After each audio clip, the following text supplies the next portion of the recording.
बोले बाके बिहारी लाल की जय। हम जब लोग जयकारा बोलते हैं वो दोनों हाथ इसलिए उठाते हैं कि फुल सिलेंडर भगवान हम सब आपके प्रति नतमस्तक हैं, समर्पित हैं।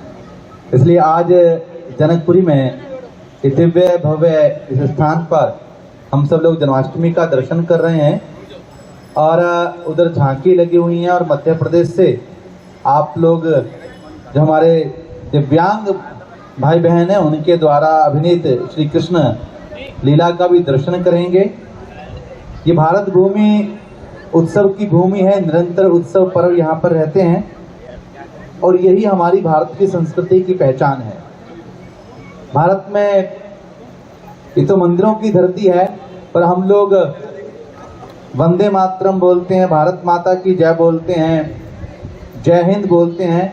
और हमको लगता था कि कहीं भारत माता का भी मंदिर होना चाहिए, तो हम लोगों ने भारत माता का एक प्राण प्रतिष्ठित मंदिर बनाया और जिस प्रकार से इंडिया गेट पे अमर जवान ज्योति है वो अमर जवान ज्योति भी आश्रम में बनाई ताकि हमारे देश में धर्म और राष्ट्र एक सूत्र में लोगों को दिखे, आने वाली पीढ़ी उससे सीखे।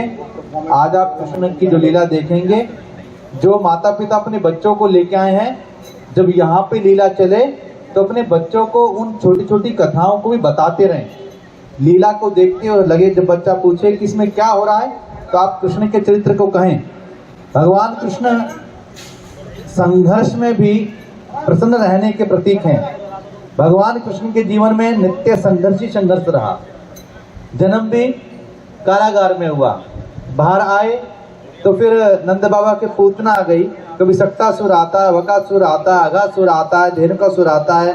फिर अपने ही कंस मामा भी भगवान कृष्ण के पर समस्या क्या उनके प्राण लेने के लिए आ गए, वो द्वारकाधीश भी बने। फिर उन्हें महाभारत के अंदर अपनी धर्म की जय के लिए भूमिका निभाई।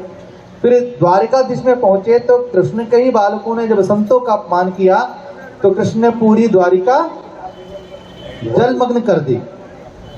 अब आप सोचें, जन्म से लेके कृष्ण को, जन्म से लेके उनके महाप्राण तक कृष्ण हमेशा समस्याओं और संघर्ष में रहे, पर कृष्ण ने कभी शिकायत नहीं करी, कृष्ण कभी रोए नहीं, कृष्ण ने कभी किसी का बुरा नहीं माना।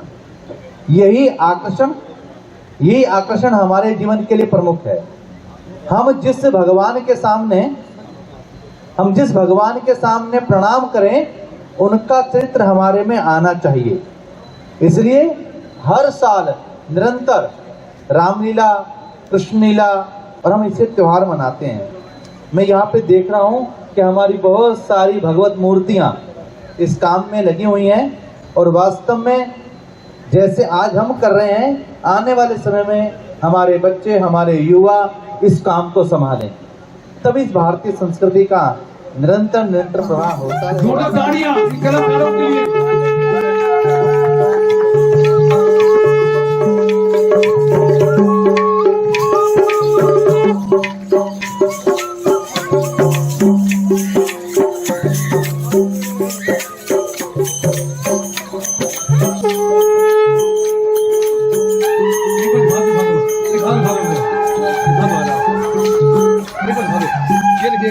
ये देखिएगा, ये देखिएगा, ये देखिएगा। जय हो प्रभु जी, जय हो।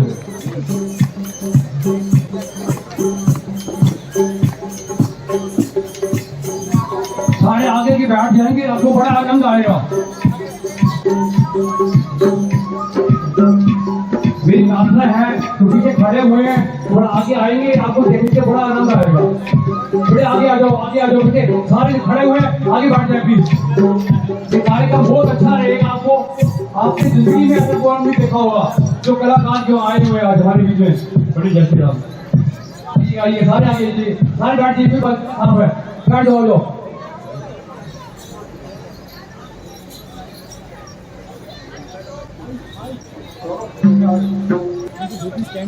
बोलो वृंदावन बिहारी लाल की जय। जोर से बोले। भगवान श्री कृष्ण का अवतरण दिवस है। हम हम सबका जन्म होता है, हमारा आपका भगवान का अवतरण होता है, तो इसलिए हम जन्माष्टमी ना करके भगवान का अवतरण दिवस मनाए। तो कृपया जोर से बोले वृंदावन बिहारी लाल की। अब हम आपसे इन समस्त कलाकारों के लिए तालियों की अपेक्षा रखेंगे।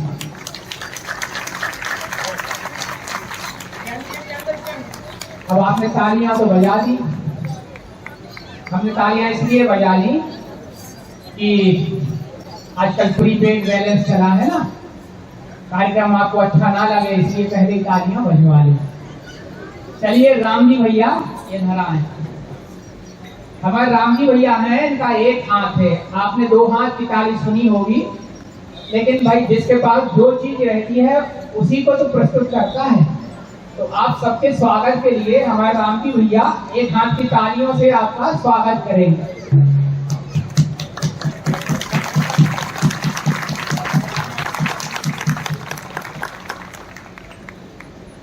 इसी क्रम में हमारे कुछ दिव्यांग कलाकारों का परिचय हम कराएंगे। हमारे रामेश्वर भैया इधर आए। आप देख रहे हैं इनका हाथ एक विशेष प्रकार से टूटा हुआ है, बताएं, सबको प्रणाम करें।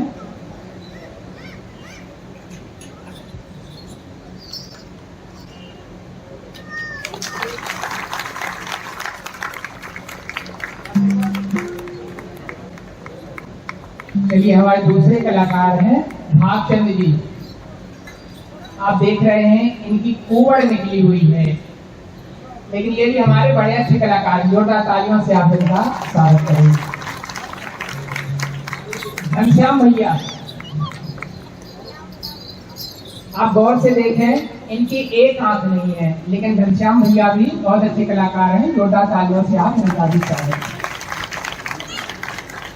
गणेश भैया, इनके पैर पोलियो ग्रस्त हैं और ये हाथ के बल से बड़ा सुंदर नृत्य करते हैं, जोरदार तालियों से आप इनका भी स्वागत करें।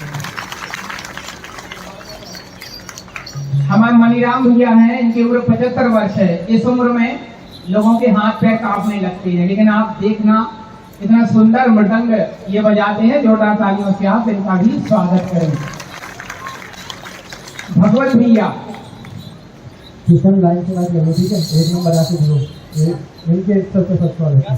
हाँ, आप देख रहे हैं जन्मांध है, दिखाई नहीं देता है, लेकिन आप विश्वास करें ना करें ये 4 गोवंश का पालन करते हैं। 2 गाय हैं इनके पास और 2 बछड़े हैं, और 1 किलोमीटर इनका गांव से खेत है, वहां से ये चारा काट करके और अपनी गायों को पालते हैं।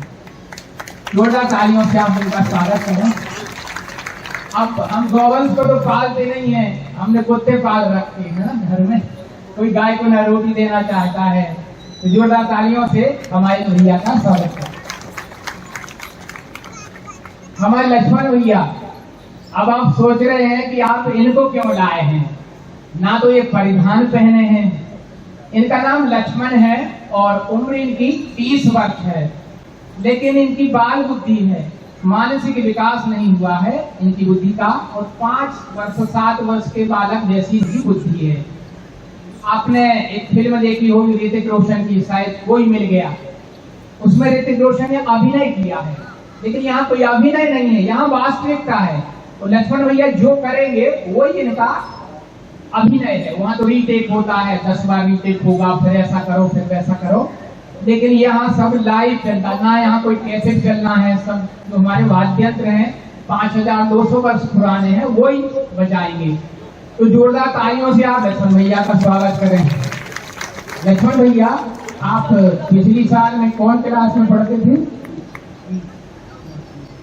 4th में, और इस साल अच्छा इस साल 3री में आ गए। देखा हमारे लक्ष्मण भैया इतने योग्य हैं और इतने सहज सरल हैं कि अगर आपको हमको कोई भोजन पर बुलाए, तो लक्ष्मण भैया को भोजन पर बुलाए और एक पूरी खाएं और लक्ष्मण को कहें चलो बाहर, क्यों आए हो, किसने बुलाया है, चलिए भागिए यहाँ से, तो लक्ष्मण उसी सहज भाव से बाहर चला जाएगा, ना बुरा मानेगा। और आप 5 मिनट बाद कहेंगे अरे लक्ष्मण बाहर क्यों बैठे हो, चलो ना भोजन करो, उतनी सहजता से हमारा लक्ष्मण आके और बड़ी उसके तालमेल के साथ, बड़ी खुशी के साथ भोजन करेगा। अब इनका हम कहाँ उपयोग करते हैं? चलिए हम इनको कलाकार बनाते हैं। समाज का कोई भी व्यक्ति हो, कितनी निचले तबके का हो, सब हमारे लिए उपयोगी है। इनकी भी अपनी भावनाएं हैं, इनका भी अपना सम्मान है। हमको माला कोई भी पहना सकेगा। मदान साहब को आप सब लोग सब वरिष्ठ हैं, बड़े सम्मानित व्यक्ति पर्सनालिटी यहाँ है, आपको कोई भी माला पहना देगा। अभी हमारे विधायक भी आए, उनको कोई माला पहना देगा। हम 1 मिनट में उस माला को उतार देते हैं। सोचिए इतनी बड़ी माला, इतने फूल, माली ने कितने मनोयोग से गूंथी और हम 1 मिनट में उसको उतार देते। लेकिन हमारे लक्ष्मण भैया ऐसे हैं, इनको माला पहना दो तो ये यहाँ से सागर पहन के जाएंगे और घर पहन के जाएंगे और पहन के सो जाएंगे। कोई कहेगा घर में तो उतारो माला, लक्ष्मण कहेगा नहीं नहीं, हमारा सम्मान हुआ है। और दूसरे दिन पूरे गांव में लक्ष्मण अपनी माला पहन के शान से घूमते हैं कि देखो भाई, आप लोग हमें पागल कहते हैं, विक्षिप्त कहते हैं, लेकिन हमारा भी सम्मान होता है। तो जोरदार तालियों से इनका सम्मान करें, हम इनको कलाकार बनाएं। हुकम भैया, इन्हें कलाकार बनाएं, परिधान पहना है। तो इस तरीके से हमारी ये दिव्यांगों का दल है और हम आपको सुनिश्चित करेंगे, भले ही मदान साहब ने आपको बड़ी बड़ी बातें दी हो कि भाई बहुत अच्छा कार्यक्रम है और अपनी समिति को आश्वस्त किया है, और हमारे उद्घोषक महोदय बड़ी देर से आपको तसल्ली दिए हैं, आसान भी किए हैं कि भाई बैठिए, बहुत अच्छा कार्यक्रम, बहुत मजा आएगा। लेकिन हम आपको सुनिश्चित करते हैं कि इस कार्यक्रम में आपको कोई भी मजा नहीं आने वाला, रत्ती भर भी मजा नहीं आएगा। अब आप कहेंगे जब मजा नहीं आएगा तो मदान साहब ने इनको बुलवाया आखिर क्यों, और बड़ी बड़ी बातें क्यों सुनाई जा रही हैं? क्योंकि मदान साहब एक बड़े सम्मानित व्यक्ति हैं और सनातन जो हमारा मंदिर है उसके कोषाध्यक्ष भी हैं, बड़े भक्ति भी हैं। वो झूठ तो बोलेंगे नहीं, लेकिन अब कलाकार स्वयं कहे कि भाई हमारे कार्यक्रम में कोई मजा नहीं आएगा, तो आप लोग सोचेंगे कहीं ना कहीं कोई विसंगति तो है। चलिए हम उस विसंगति को दूर करते हैं। मजा तो बिल्कुल नहीं आएगा, लेकिन साहब आनंद बहुत आएगा। और मजा और आनंद में जो फर्क होता है, हम अपने इस कार्यक्रम के माध्यम से आपको बताने का प्रयास करेंगे। मजा अलग विषय है, आनंद अलग विषय है। हम मन के रंजन से आपको आत्मरंजन की ओर ले जाएंगे। अब नृत्य के बारे में थोड़ा सा बता दें। नृत्य कब, कहाँ, क्यों और कैसे? भगवान श्री कृष्ण ने इस नृत्य का सृजन किया था। दीपावली के दूसरे दिन इस नृत्य का सृजन किया था अपने ग्वाल वालों के साथ। भगवान कृष्ण की लीलाओं पर आप दृष्टिपात करेंगे, समस्त लीला का एक सामाजिक और भौतिक पक्ष रहता है और एक आध्यात्मिक पक्ष रहता है। तो इसके पीछे भगवान का मकसद ये था, गौवंश को बचाने के लिए, गौवंश की महत्ता समाज में प्रतिपादित करने के लिए ही इस नृत्य का सृजन किया था।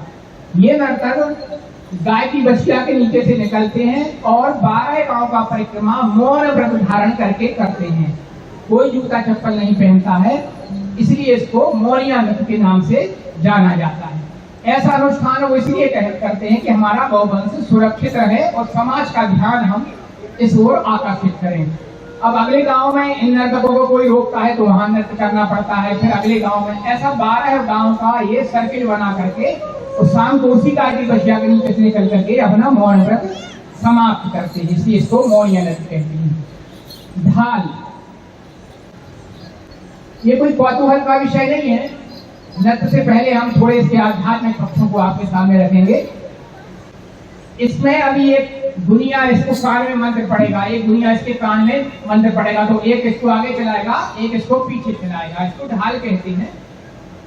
ये समझ लो जीव का प्रतीक है। हमारे सबके जीवन में संगत और कुसंगत आती है। जब संगत आती है तो हम भगवान की ओर बढ़ते हैं, जब कुसंगत आती है तो हम प्रकृति की ओर भटकते हैं, संसार की ओर भटकते हैं। ये उसका उदाहरण है। करवा चेक करवा।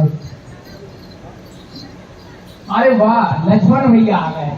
जोरदार तालियों से आप लक्ष्मण भैया का स्वागत करें। अब इनको परिधान पहनाया गया है और बड़े अच्छे लग रहे लक्ष्मण भैया आप, है ना? चलिए ठीक है, ठीक है, ऑन करवाए तो उनका पास। ठीक है, ये करवा है, पास ही है ना बस। Okay okay.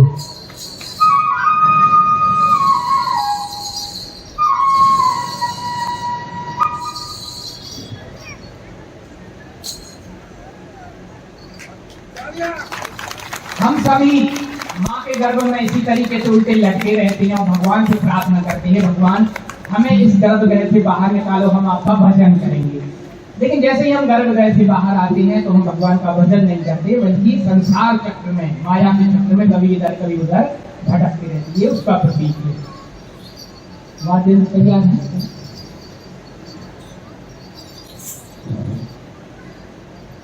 इसके प्रत्येक वेशभूषा का, प्रत्येक वाद्य यंत्र का, सबका अपना अपना आध्यात्मिक पक्ष है। हम आपका समय चाहेंगे, बीच बीच में हम इसके आध्यात्मिक पक्षों को आपसे परिचित कराते जाएंगे। तो चलिए शुरू करें। चलिए दिवाली।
अरे राधा हमारी ये मात है, अरे पिता हमारे घर श्याम रे। इन दोनों के चरणों में फिर उठे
वृंदावन की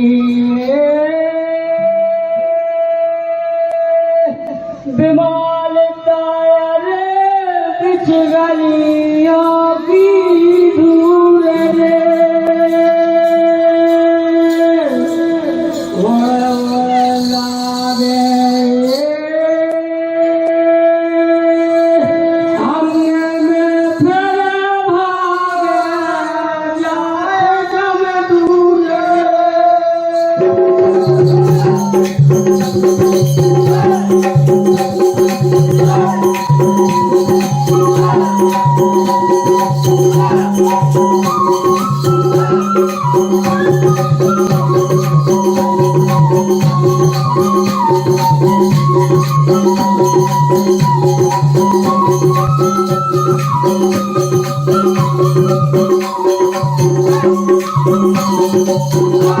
Thank you.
कालिया नाग का वध हो गया। देखिएगा कैसे भगवान श्री कृष्ण कालिया नाग को चढ़े हुए हैं। जोरदार ताड़ियां, जोरदार ताड़ियां।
की रात के ऊपर भगवान श्री कृष्ण अर्जुन जी को भेज देंगे।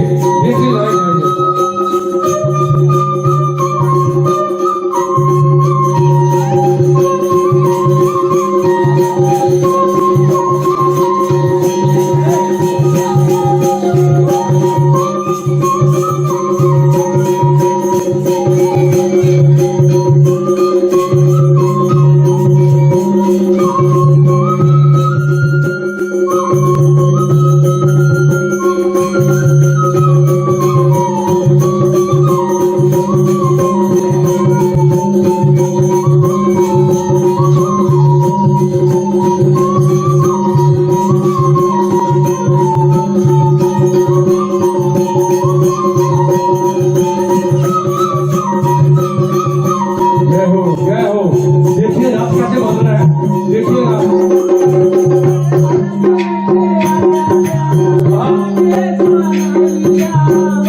ये रात के ऊपर हनुमान जी बैठे हुए हैं। भगवान श्री कृष्ण के रात के ऊपर हनुमान जी बैठे हुए हैं। देखिएगा कलाकार को।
भवति भारत अभ्युत्थानम् अधर्मस्य तदात्मानं सृजाम्यहम् परित्राणाय साधूनाय विनाशाय च दुष्कृताम् धर्म संस्थिताय संभवामि युगे युगे।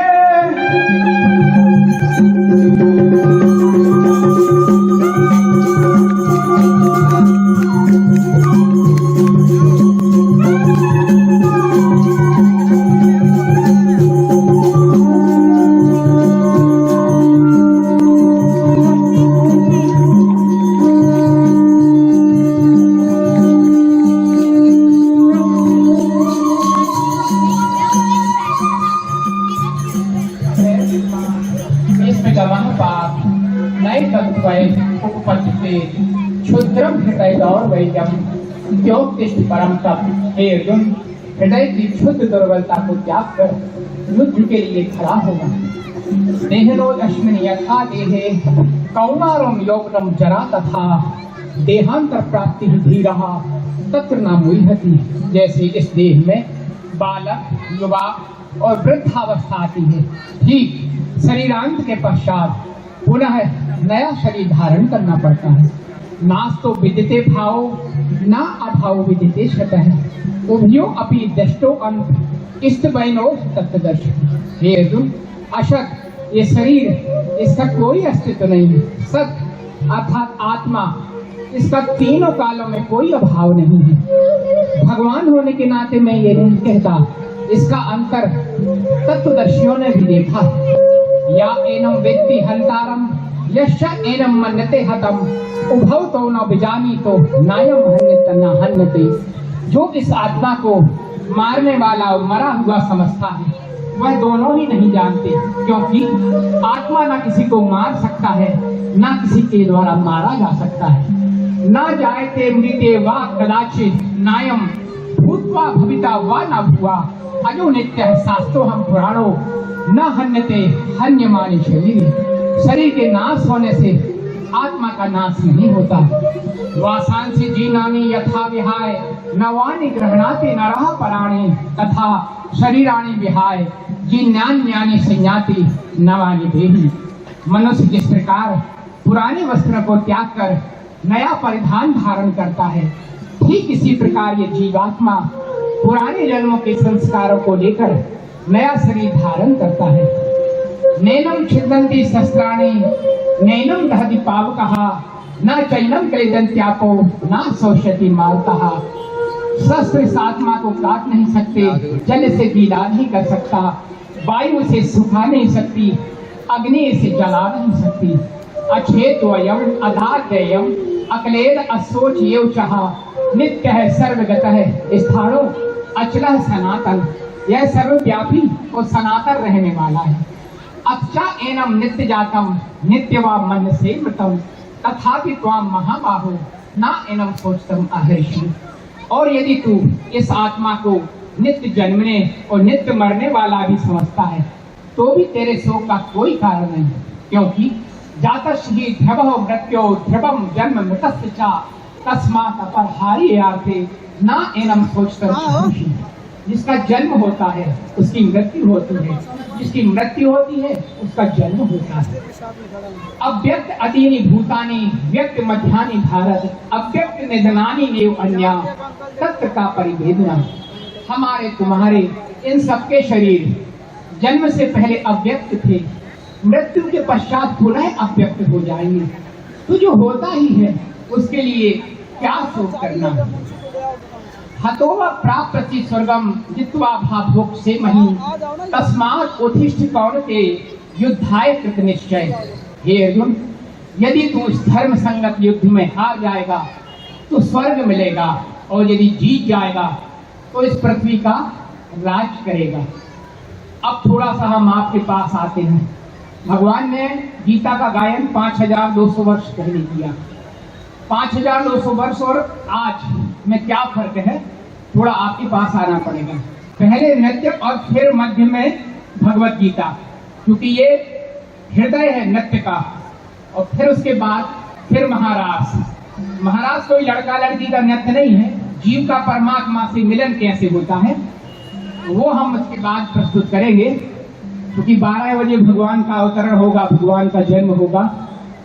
तब तक हम जितना आप समय लेंगे हम गीता उतने समय लेंगे। आपने गीता पढ़ी होगी या सीरियलों में सुना होगा।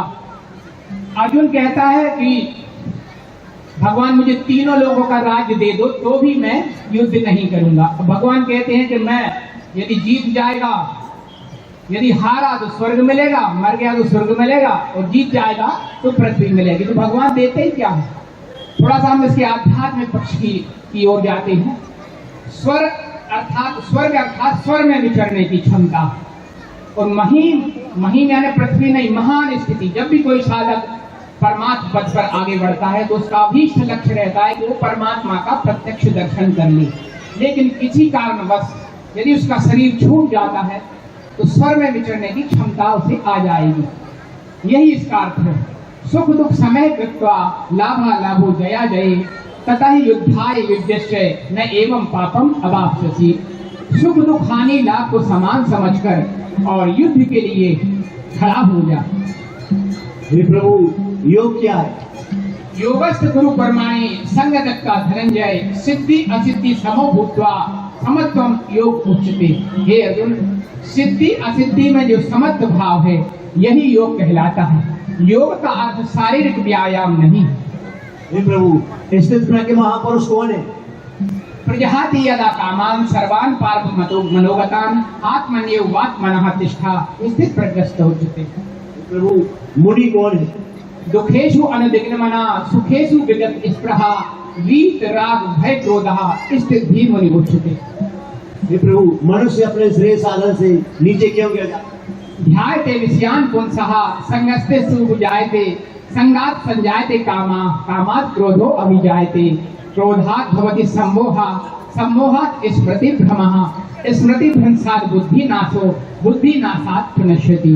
हे अर्जुन, हे प्रभु, संयमी पुरुष और सामान्य पुरुष में क्या अंतर? या निशा सर्वभूतानां तास्यां जागृति संयमी यास्यां जागृति भूतानि सा निशा पश्यतो मुनि। परमात्मा सामान्य पुरुष के लिए रात्रि तुल्य है, लेकिन उसमें योगी जागता है। हे प्रभु, ज्ञान योग और निष्काम कर्म योग क्या है? लोकेश्मन द्विविधा निष्ठा पुरा प्रोक्ता मया नघ ज्ञान योगेन सांख्या नाम कर्म योगेन योगी नाम। हे प्रभु, ज्ञान आपके लिए श्रेष्ठ है तो आप मुझे भयंकर कर्मों में क्यों लगाते? ज्ञान मार्ग में भी कर्म करना पड़ता है और निष्काम कर्म योग में भी कर्म ही करना पड़ता है। हे प्रभु, कर्म क्या है? यज्ञार्थ कर्मणो अन्यत्र लोकोहम कर्म बंधना तदर्थम कर्म कौन्ते मुक्त संग समाज। हे प्रभु, श्रेष्ठ पुरुष को किस प्रकार कार्य करना चाहिए? यद्धाचरी श्रेष्ठ देवे तरो जना सा यत् प्रमाणम गुरुते लोकस्तदनुवर्ति।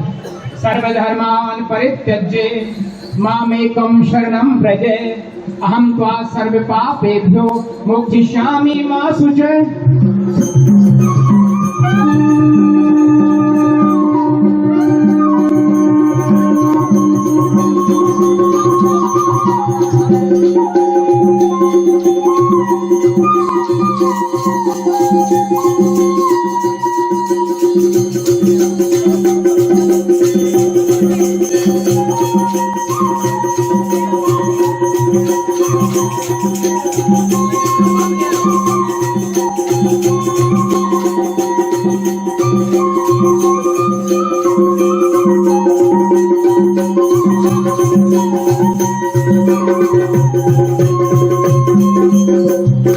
नृत्य को आगे बढ़ाते हुए अभी आपने देखा कालिया का मान मर्दन।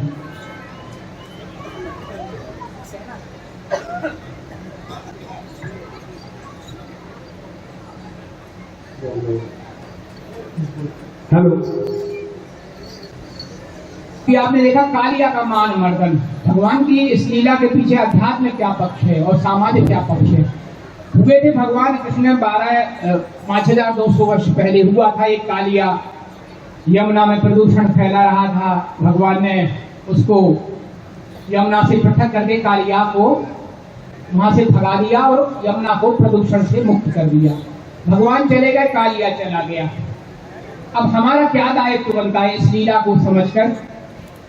आज भी वही कालिया है। कहते हैं 1000 मुख वाला कालिया था, तो आज भी समाज में 1000 मुख वाला कालिया है। वर्गवेद रूपी कालिया, वर्णवेदी रूपी कालिया, जातिगत भेदभाव रूपी कालिया, राजनीतिक विद्वेष रूपी कालिया, आतंकवाद रूपी कालिया, शोर प्रदूषण रूपी कालिया, ध्वनि प्रदूषण रूपी कालिया, वायु प्रदूषण रूपी कालिया। अगर आप गिनती करें तो 1000 कालिया है। अब हमें आपको कृष्ण बनना है। अब आप कहेंगे कृष्ण, हाँ, हम सब भगवान के अंश हैं। ईश्वरा सर्वभूतानां हृदय से अर्जुन तिष्ठति ध्यान सर्वभूतानि यंत्र आरुणि माया। मात्र भगवान का उद्देश्य नहीं है कालिया को पृथक करना, आपको, हमको, सबको। और चूंकि यमुना नदी जो पवित्र नदियों में है, यमुना माँ, वो आपके ही यहाँ से बहती हैं। हम सबका दायित्व है कि हम उनको प्रदूषण से मुक्त रखें। अंतःकरण में चले जाएं तो काम, क्रोध, लोभ, मोह, मद, मत्सर रूपी कालिया, इसको भी हमें साफ करना है। यही इस लीला का पक्ष है। अभी आपने रथ देखा, ये शरीर ही रथ है, इंद्रियां घोड़े हैं, मन लगाम है, और उस लगाम को हमें भगवान को सौंपना है। अब आप कहेंगे पागल घोड़ों का चुनाव हमने क्यों किया? तो इंद्रियां घोड़े हैं, तो इंद्रियां हमेशा अपने विषयों की तरफ पागल रहती हैं, इसलिए हमने पागल घोड़े का चुनाव किया। अपाहिज रहती हैं, अपंग रहती हैं, इसलिए हमने लंगड़े घोड़े का चुनाव किया। जोरदार तालियों से हमारे इन कलाकारों का आप स्वागत करेंगे। चलिए खड़ा लाए। गोपेश्वर भगवान शिव का मंदिर वृंदावन में, जिन्होंने 84 कोस परिक्रमा की है। तो भगवान ने जब महाराष्ट्र में प्रवेश किया तो भगवान को गोपी बनाया गया। गोपेश्वर भगवान शिव का मंदिर 84 जो कोस की परिक्रमा है उसमें है। भगवान ने जब महाराष्ट्र में प्रवेश किया तो भगवान को गोपी बनाया गया, श्रृंगार किया गया भगवान का। गोपी यानी, गो यानी होता है इंद्रियां, और पी यानी अंतर्मुखी, मतलब पी जाओ। तो जो इंद्रियों को पी जाता है वो गोपी है। भगवान शिव का श्रृंगार किया गया, लेकिन उनसे एक भूल हो जाती है, वो खड़ाऊ पहन करके और महाराज में प्रवेश कर जाते हैं। चलिए हमने भी ये खड़ाऊ पहन रखी है। भगवान कृष्ण भगवान शिव को पहचान जाते हैं। भगवान शिव भगवान कृष्ण को प्रणाम करते हैं। भगवान कृष्ण शिव भगवान को मन ही मन प्रणाम करते हैं। और ये भाव और कोई नहीं समझ सकता या न कोई समझ पाया। चलिए भगवान शिव ने खड़ाऊ पहन करके कैसे नृत्य किया होगा हम आपके सामने करने का प्रयास करेंगे, लेकिन भगवान का अनुकरण नहीं किया जा सकता। हाँ, भगवान का अनुसरण किया जा सकता है। लोग कहते हैं भगवान ने गांजा पिया, भांग पी। भगवान शिव ने ना कभी गांजा पिया है, ना कभी कोई भांग पी है। कोई भी आप पौराणिक आख्यान उठा के देख लो, भगवान ने कभी कोई गांजा भांग नहीं पिया, बल्कि हमें आपको पीना पड़ता है। तो भगवान शिव का हम नाम लगा के और भांग और गांजा पीते हैं। भगवान शिव ने ज्ञान का गांजा और भक्ति की भांग पी है, ना कि कोई बाहरी गांजा पिया है। तो चलिए भगवान शिव ने कैसे खड़ाऊ पहन के नृत्य किया था हम भी करने का प्रयास करते हैं। चलिए दिवाली। अरे राधा राधा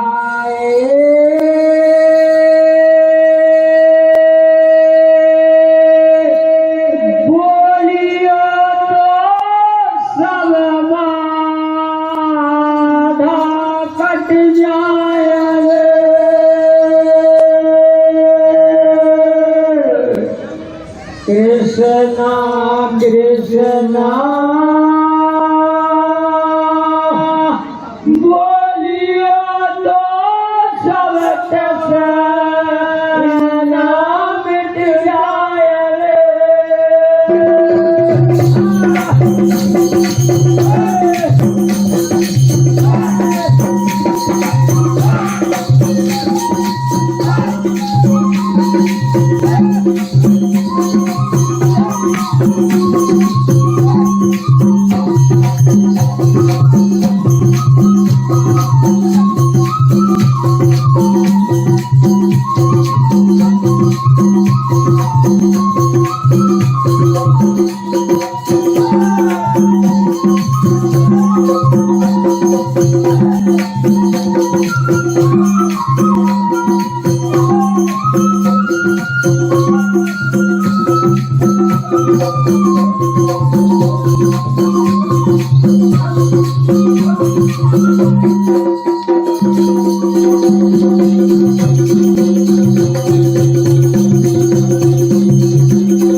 मुरली वाली रे जमुना जी के घाट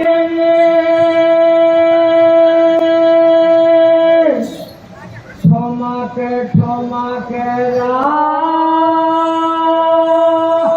दान चिया रे पकड़ श्याम की माय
देखिए 80 साल की उम्र है इनकी, लेकिन होश रखिएगा।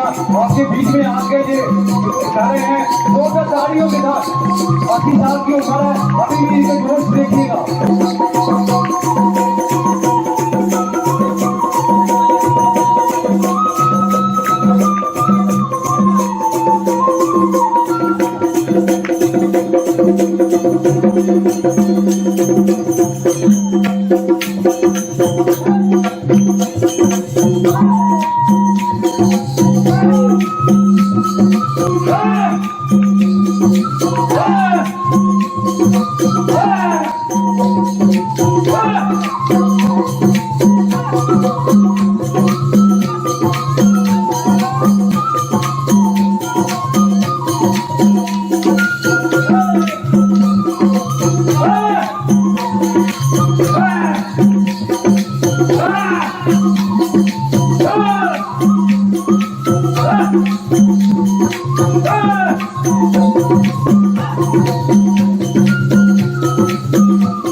प्रभु की लीला अपरंपार है।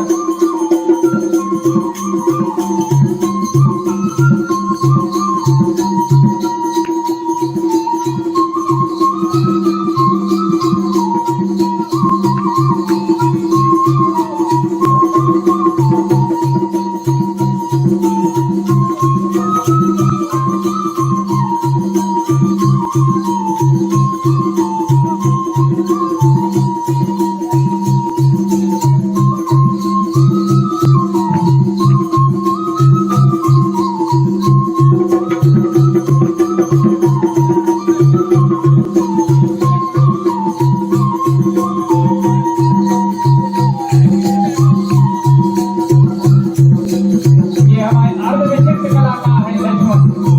वो कितना सुंदर नृत्य कर रहे हैं। जोरदार ताली बजाइए।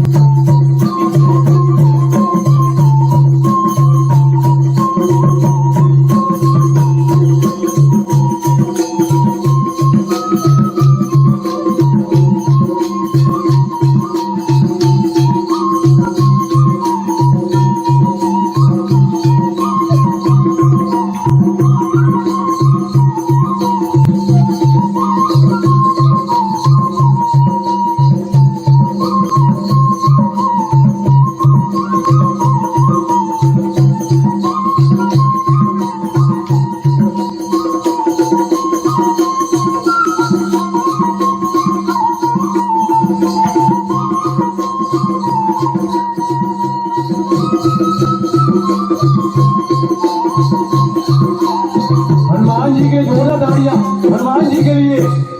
वाह बहुत सुंदर। अंतिम प्रस्तुति इसके पूर्व भाई साहब कुछ बोलना चाहते हैं।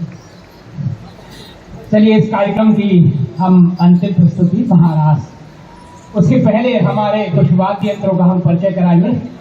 अभी आप हमारे लक्ष्मण भैया को देख रहे थे। हमने कहा था समाज का कोई भी व्यक्ति हो वो अनुपयोगी नहीं है, तो लक्ष्मण भैया ने कितना अच्छा नृत्य आपके सामने किया। हमारे कलाकार हैं हुकम जी, वो शंख ध्वनि करेंगे। देखना आप कितने अच्छे शंख ध्वनि करें।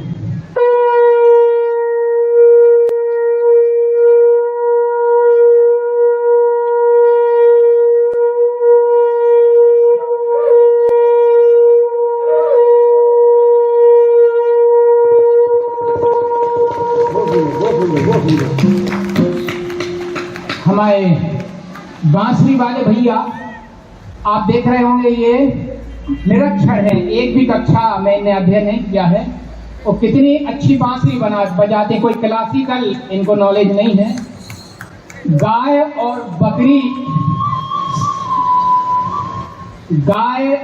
बकरी चराते हैं जंगल में ये, और वहीं ये अपनी धुन सीखते हैं। कोई इनका गुरु नहीं है, कोई राजघराना नहीं है।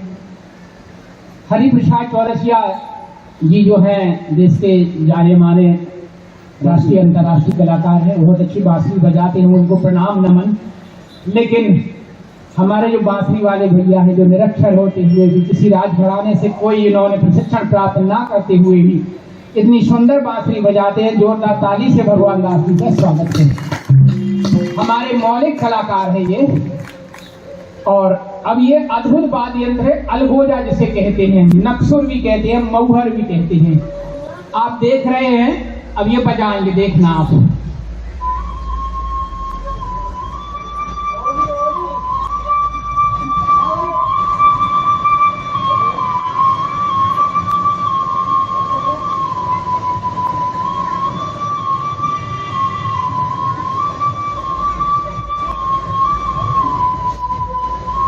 आप देख रहे हैं सांस भी लेते जा रहे हैं और इनका रिदम भी नहीं टूट रहा है, यानी आवाज बंद नहीं हो रही और सांस भी इनकी ये लेते जा रहे हैं।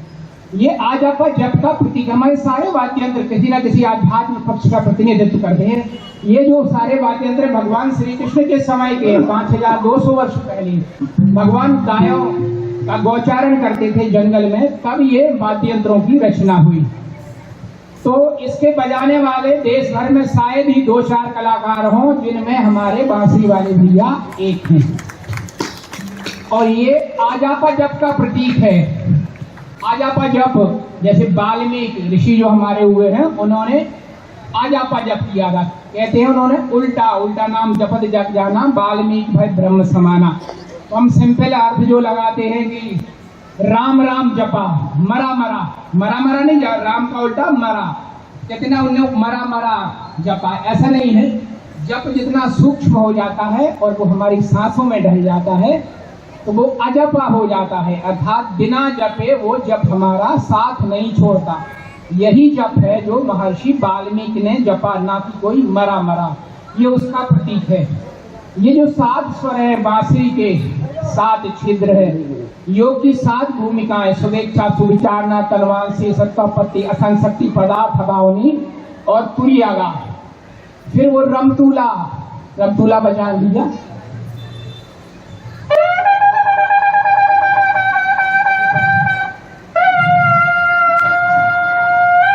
ये भी बड़ा दुर्लभ वाद्य यंत्र है। जब राजा महाराजाओं की सवारी निकलती थी तब इसका उद्घोष होता था। तो इसको रमतूला, संसार में रमाए तो रमतूला, और राम में, आत्मा रूपी राम में रमाए तो वो रामतूला। इसी तरीके से मृदंग हमारे वाद्य यंत्रों को बनाने में बड़ा ही आध्यात्मिक पक्ष रहा है। आप देख रहे हैं, इसको मृदंग कहते हैं। कालांतर में इसके 2 टुकड़े करके तबला और डिग्गी में परिवर्तित कर दिए गए। आप देख रहे हैं इसमें 8 लकड़ी के टुकड़े लगे हैं। आप तबला भी देखना, डिग्गी भी, उसमें भी जो डिग्गी रहती है उसमें 8 ही लकड़ी के टुकड़े लगे रहते हैं। तो ये 8 क्या है? ये अष्टांग योग का प्रतीक है। यम, नियम, आसन, प्राणायाम, प्रत्याहार, धारणा, ध्यान और समाधि। फिर ये हर लकड़ी के टुकड़े पर 4-4 रस्सियां, 8 गुणे 4 बराबर 32, 32। अब ये 32 क्या है? 5 ज्ञानेंद्रियां, 5 कर्मेंद्रियां, 5 उनके विषय, 5 तत्व, 6 अहंकार, मन बुद्धि चित्त, 4 अंतःकरण, मन बुद्धि चित्त और अहंकार, 6 विकार, काम, क्रोध, लोभ, मद, मोह और मत्सर, और 2 राग और द्वेष। ये 32 हैं। इनसे मिलके हमारा ये शरीर बना है।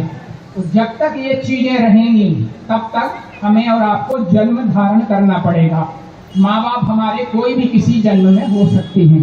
अब अगर इनसे मुक्त होना है तो इसको हमें अष्टांग योग से हमारे शरीर को कसना पड़ेगा, तब हमारी मुक्ति संभव है। इस पर ये, इसको झूल कहते हैं, झूल चढ़ा दी। ये अच्छा लगने लगा। ऐसे ही हमारा शरीर है।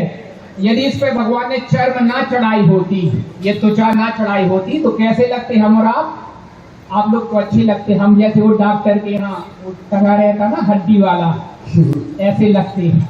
इसलिए भगवान ने आकर्षण पैदा करने के लिए ये त्वचा हमारे ऊपर उड़ा दी।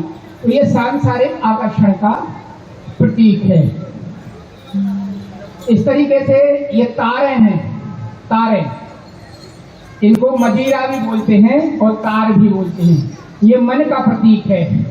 मन यदि भगवान में लग जाए तो मोक्ष का कारण है, और मन संसार में लग जाए तो बंधन का कारण है। इसी प्रकार से हमारी ये 84 लाख योनियों का प्रतीक है। इनको 84 कहते हैं। हर घुंघरू के पीछे एक गांठ लगी रहती है। एक घुंघरू, एक गांठ, एक घुंघरू, एक गांठ।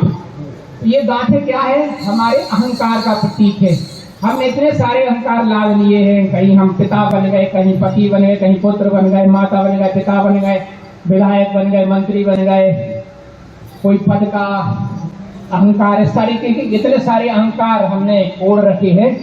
अब यदि इनसे मुक्त होना है तो ये अहंकार की ग्रंथियों को काटना पड़ेगा। अब ये ग्रंथि या ये जो गांठें हैं ये कटेंगी कैसे? तो आपको नृत्य करना पड़ेगा। अब आप कहेंगे कि हम आप लोगों जैसे नृत्य तो कर नहीं सकते। तो नृत्य का आशय है आराधना।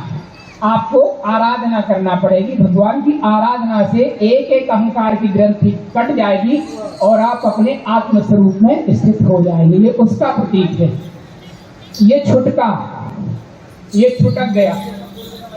छिटकना यानी जैसे चांदनी, पूर्णिमा की चांदनी छिटक जाती है। रोज का चंद्रमा जब उगता है तो छिटक जाता है। आपकी यश, आपकी कीर्ति ऐसे छुटक जाना चाहिए आपके कर्मों के द्वारा। ये छुटका है। इसको 9 भागों में बांटा गया है। ये हमारे भक्ति के 9 भाव हैं। श्रवण, स्मरण, कीर्तन, अर्चन, वंदन, पाद सेवन, दास, शंख और आत्मनिवेदन। ये उसका प्रतीक है। फिर ये अगरथी, इसके 8 भाग हैं। ये प्रेम के 8 भाग हैं। प्रेम, स्नेह, मान, प्रणय, राग, अनुराग भाव और महाभाव, ये उसका प्रतीक है। तो जो हमारी राधा रानी है और गोपियां हैं वो महाभाव में स्थित रहती थी, ये उसका प्रतीक है। ये कौड़ियां हैं, कौड़ियां, ये कौड़ियां अपने आप को कौड़ियों के भाव बेच दो, अर्थात अहंकार का त्याग कर दो। आपकी ये जो कृष्ण लीला समिति है, हम सुबह से आए हैं, तो इसके जितने आयोजक हैं, जितनी ये टीम है, बड़ा प्यारा, बड़ा अच्छा स्वभाव है सबको। इन सबने अहंकार का त्याग कर दिया है, मतलब अपने आप को कौड़ियों के भाव इन्होंने बेच दिया है। तब ये इतना सुंदर आयोजन और आप सब लोगों को एकत्रित कर पाए। जोरदार तालियों से इन सबका आप लोग स्वागत करेंगे। फिर ये मोरपंख, हर मोरपंख में एक आंख बनी रहती है। तो भगवान मोरपंख धारण करते थे, तो भगवान से पूछा कि आखिर ये मोरपंख क्यों धारण किए हैं? तो भगवान ने कहा ये राधा रानी की आंख है। राधा अर्थात भगवान की आत्मा, आत्मा तू राधिका कश्य। तो भगवान कहते हैं वो राधा रानी की आंख हमें सदैव देख रही है, अर्थात भगवान जो आत्मा के रूप में बैठे हैं। सीसीटीवी जो लगा है, सामान्य सीसीटीवी से तो आप बच जाओगे, लेकिन जो आत्मा के रूप में जो सीसीटीवी लगा है वो आपको सतत देख रहा है। उसके प्रकाश में आपको अच्छे कर्म करना चाहिए। फिर ये आईना लगे हुए हैं जगह जगह, ये हमारे नित्य प्रतिबिंब का, आत्मा का प्रतीक है। शरीर हमारा प्रतिक्षण बदल रहा है, लेकिन आत्मा वही है, अर्थात आईना वही है।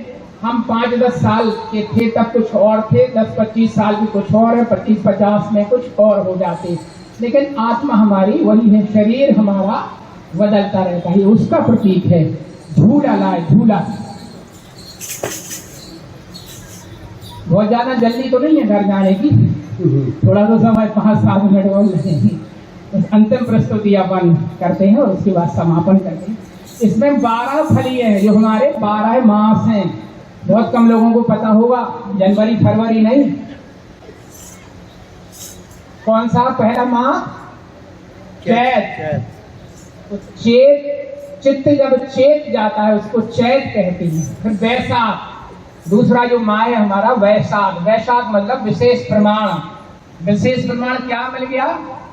भगवान का भजन ही सत्य है और शरीर नाशवान है, ये विशेष प्रमाण मिल गया, तो वैशाख। फिर ज्येष्ठ, ज्येष्ठ यानी बड़ा, भजन पहले पैदा हुआ इसलिए बड़ा है ज्येष्ठ। आषाढ़, आषाढ़ यानी पुरानी आस, भगवान से मिलने की जो हमारी पुरानी आस थी वो लगी है, उसे हमें पूरा करना है, तो आषाढ़। फिर श्रावण, सावन मतलब भगवान की कथाओं का श्रवण करना चाहिए श्रावण मास में। फिर भादों, जो अभी भादों का माह चल रहा है, भगवान का अष्टमी में अवतरण हुआ था। भादों में भरपूर भजन करना चाहिए। फिर कुंवार, भजन करेंगे तो कुंवार मतलब कुअर, दूषित विचार हमारे कट जाएंगे, तो वो कुंवार। फिर कार्तिक, कर्म का त्याग, मतलब कर्म यानी आराधना करते करते जब हमें ईश्वर की अनुभूति हो जाती है तो हम कर्मों का त्याग कर देते, वो कार्तिक है। फिर अगहन, भजन से अग यानी पाप, हन यानी नष्ट हो जाते हैं, पाप नष्ट हो जाते, तो अगहन। पूष, पूष यानी तो हमारी जो आस थी प्रभु से मिलने की वो पूर्ण हो गई, जो पूष है।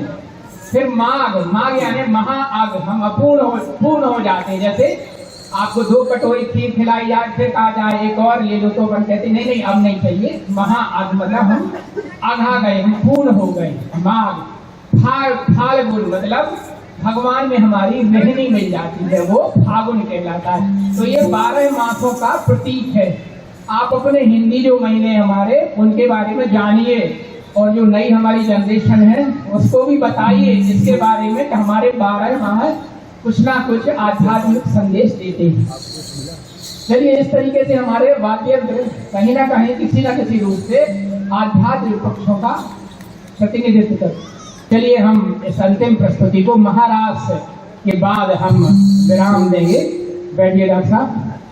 और आदरणीय प्रदीप दुबे जी भी जो ताज होटल में से अभी रिटायर हुए हैं पिछले माह, उनका भी हम स्वागत करते हैं। खड़े हो वंदन है, अभिनंदन है। चलिए, ये महारास है, अंतिम प्रस्तुति है और ये कमलवत जीवन का प्रतीक है। हमारा आपका जीवन कमल जैसा रहना चाहिए। कमल का फूल या कमल की पत्ती दिन रात पानी में बनी रहती, लेकिन एक भी बूंद उसके ऊपर नहीं ठहर पाती। ये उसका प्रतीक है। ये जो अंतिम मुद्रा है, महारास मतलब जीव का परमात्मा से मिलन। कोई लड़का लड़की का नृत्य नहीं है। भगवान ने 8 वर्ष की उम्र में महारास किया है। अब आप सोच लो 8 वर्ष के लड़के की क्या मानसिकता रहती होगी। लोग उसको अलग परिदृश्य से देखते हैं। चलिए, कैसा है महारास? एक साधना है, उसको हम आखिरी दिवाली के साथ और आपके सामने प्रस्तुत करेंगे। चलिए, इस कार्यक्रम की अंतिम प्रस्तुति। राधा कन्हैया में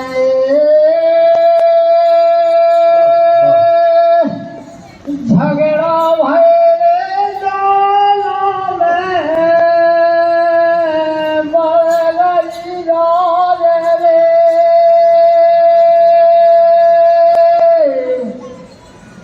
राधा ने छोड़िए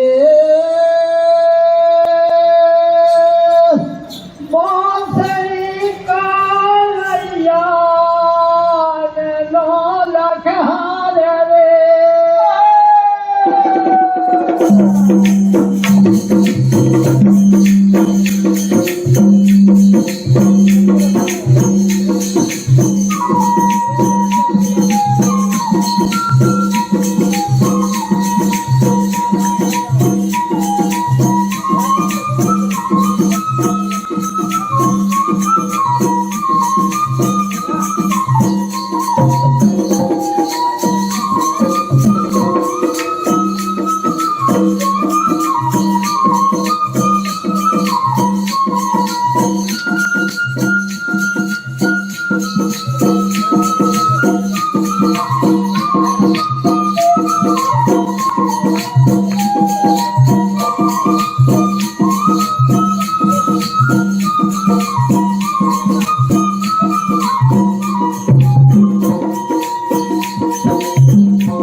जोरदार तालियों के साथ कलाकारों का क्या होता है कि धन्यवाद।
मेरा श्री कृष्ण लीला समिति के सभी मान्य सदस्य से प्रार्थना है कि आइएगा स्टेज पे इस सभी कलाकारों के साथ एक यादगार फोटो बनेगी। आइएगा जो आना चाहते हैं कि और वेलकम।